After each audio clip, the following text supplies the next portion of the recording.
Dreamstime.com.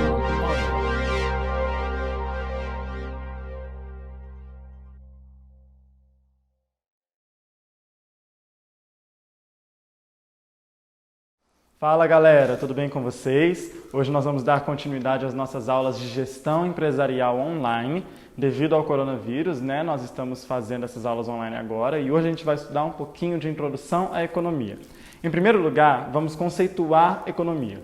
Economia é uma ciência que estuda os processos de produção, distribuição, acumulação e consumo de bens materiais. É a contenção ou moderação dos gastos de uma poupança ou um sentido figurado, a economia pode significar o controle para evitar desperdícios em qualquer serviço ou atividade. Ela vai oferecer ferramentas para compreender os problemas que nos cercam e também que possam possibilitar a análise econômica que ajuda a entender o dia a dia. Um conceito interessante que vamos ver hoje é a pirâmide de Maslow. Na pirâmide de Maslow, nós vamos ter a hierarquia das necessidades do indivíduo. Por necessidades, nós vamos entender aquilo que leva as pessoas a se ocuparem de determinadas atividades produtivas, como, por exemplo, o trabalho. A pirâmide de Maslow é o melhor método e o mais comum do mercado para entendermos as muitas necessidades que uma pessoa tem na vida. São elas: necessidades básicas, de segurança, sociais, de autoestima e de autorrealização. Essas necessidades básicas são as primeiras que a gente vai ver. Elas incluem alimentação, descanso, sono e outras necessidades vitais e até fisiológicas da vida humana. Neste primeiro nível, nós temos queixas mais comuns e reclamações referentes a risco de morte, fadiga, fome, sede e outras condições de má moradia, condições de falta de ar e esse tipo de coisa que levam o indivíduo a tomar decisões por melhores condições de trabalho e de vida. Porém, quando elas são satisfeitas, essas necessidades servem de canal para a satisfação de outras necessidades também. A necessidade de segurança é o segundo tipo. Ela é sobre nos sentirmos seguros perante algum tipo de perigo. Violência, catástrofes naturais, perda de emprego, estabilidade de vida e outras situações em que a pessoa precisa se encontrar segura. Essa necessidade também está relacionada com o fato de existirem leis e limites que permitem que haja uma ordem na sociedade. A terceira delas é a necessidade social, é a necessidade de se relacionar com pessoas. As relações mais próximas e mais básicas geralmente são com os pais, seguidas de uma vontade de ter um companheiro ou uma companheira e, por último, ter filhos.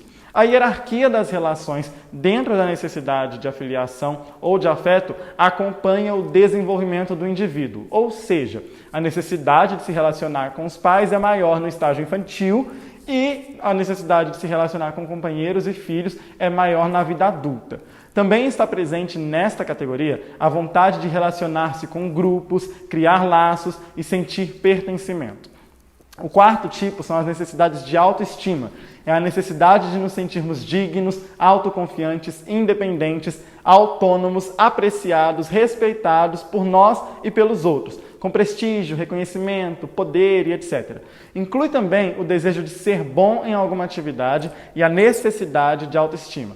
Essas necessidades passam por duas vertentes: o reconhecimento de nossas capacidades pessoais e o reconhecimento dos outros perante as nossas capacidades de adequação às funções que desempenhamos e são motivadas por uma necessidade de prestígio e reputação. Por último, a gente tem as necessidades de autorrealização, também conhecida como necessidade de crescimento, que inclui o desenvolvimento das próprias necessidades, a realização, aproveitar todo o potencial próprio, ser aquilo que pode ser, fazer o que a pessoa gosta e é capaz de conseguir. Relaciona-se com as necessidades de autoestima, e de autonomia e de independência e autocontrole. Aqui nós somos capazes de acessar alguns fatos, de sermos criativos, espontâneos, atos baseados na nossa moral, nos sentirmos realizados, é realmente algo muito comum que as pessoas querem muito, que é ligado a essa autorrealização. Vamos falar agora de conceitos limitados e escassez. Os recursos geralmente são escassos, tanto para os mais ricos quanto para os mais pobres. Escassez significa basicamente que algo é objeto de uma escolha. Explicando melhor, é qualquer coisa que você só pode obter por escolhas. Ou seja, se você tiver que abrir mão de algo, de uma coisa, para obter outra coisa, aí está a sua escassez e aí está a sua necessidade de recursos. Nós vivemos sempre em situação de escolhas. Economia se preocupa com a maneira com que os indivíduos economizam seus recursos, isto é, como empregam sua renda de forma cuidadosa e sábia para obter o maior aproveitamento possível nas suas escolhas. Um outro conceito muito importante é o da inflação. Você já ouviu esse termo antes? O que é inflação? A inflação é o aumento persistente e generalizado no valor dos preços. Quando a inflação chega a zero, nós dizemos que houve uma estabilidade nos preços. Pode ser dividida em dois tópicos, inflação de demanda e inflação de custos. Vamos falar um pouquinho sobre cada um deles. A inflação de demanda é quando há excesso de demanda agregada em relação à produção disponível. As chances de a inflação de demanda acontecer aumentam quando a economia produz próximo do emprego de recursos. Para a inflação de demanda ser combatida, é necessário que a política econômica se baseie em instrumentos que provoquem a redução da procura agregada. Alguns fatores importantes são o preço de bens substitutos, por exemplo, a escolha entre manteiga e margarina pode estar afetada pelo preço. Preço dos bens complementares, por exemplo, a manteiga e o pão são bens complementares. Um depende do outro para a gente poder estar consumindo. E a renda dos consumidores, que é o próprio dinheiro, e o gosto dos consumidores. Agora, o gosto dos consumidores é o mais volátil, pois ele pode ser facilmente influenciado pela mídia. Filmes, séries, música, livros, novelas, propaganda, programas de TV, indústria da moda e de produtos estudam cuidadosamente formas de influenciar o gosto dos consumidores, alterando de tempos em tempos o status quo da sociedade e trazendo essa inflação de demanda. A inflação de custos, por sua vez, é associada à inflação de oferta. O nível da demanda permanece e os custos aumentam. Com o aumento dos custos, ocorre uma retração da produção, fazendo com que os preços de mercado também sofram aumento. As causas mais comuns de inflação de custos são os aumentos salariais, que fazem com que o custo unitário de um bem ou serviço aumente. Tem também o aumento do custo da matéria-prima, que provoca um super aumento nos custos da produção, fazendo com que o custo final do bem ou serviço aumente. E tem também a estrutura de mercado, que algumas empresas aumentam seus lucros acima da elevação dos custos de produção, para poder lucrar mais mesmo. Então, vamos entender isso um pouco melhor. Você tem a inflação em alta quando você tem os seus produtos com um determinado custo que fica mais alto e aí você precisa aumentar o preço desses produtos. Ou quando você está simplesmente interessado em ganhar mais lucro, lucrar mais em cima de um determinado produto, então você joga o preço acima do custo que foi para produzir. Essa inflação de custo é a mais comum e a gente só pode, de fato, dizer que há uma inflação quando a gente vê diversos produtos de um determinado segmento aumentando o preço. Por exemplo, nós não podemos chamar de alta inflação se o preço do arroz subir, mas o preço do feijão ficar o mesmo. Se o preço do tomate subir, mas o preço do alface ficar o mesmo. Se o preço da carne de porco subir, mas o preço do frango ficar o mesmo. Isso não é uma inflação de custos. Isso é simplesmente uma inflação de um determinado produto referente à sua produção. Por exemplo, nos meses que uma determinada fruta não é produzida no mercado, né, que as árvores não dão determinado fruto, você tem uma queda no mercado, logo os preços vão ser mais altos do que quando a produção está em alta para determinado tipo de fruto. Isso é o que a gente denomina inflação. Agora, quando você tem um aumento considerável de diversos produtos do mesmo segmento, aí você tem uma inflação de custos. Aconteceu, por exemplo, na greve dos caminhoneiros, quando o custo do diesel subiu, fazendo subir o custo da gasolina e do etanol. Você tem ali 3 commodities, 3 produtos de um mesmo segmento, que é do segmento de combustíveis, que subiram de preço simplesmente pela questão de custo que o governo precisou implementar para poder pagar o rombo, não sei mais o que, um monte de coisa e pá. Aí você tem uma inflação no setor de combustíveis, que foi o que aconteceu em 2018, que gerou a greve dos caminhoneiros, e até hoje essa inflação não desceu. Os preços eles se estabilizaram em alta. Até hoje a gasolina custa R$ 4,70 e poucos, o diesel também está acima de R$ 4,00, o etanol está muito mais caro do que era antes.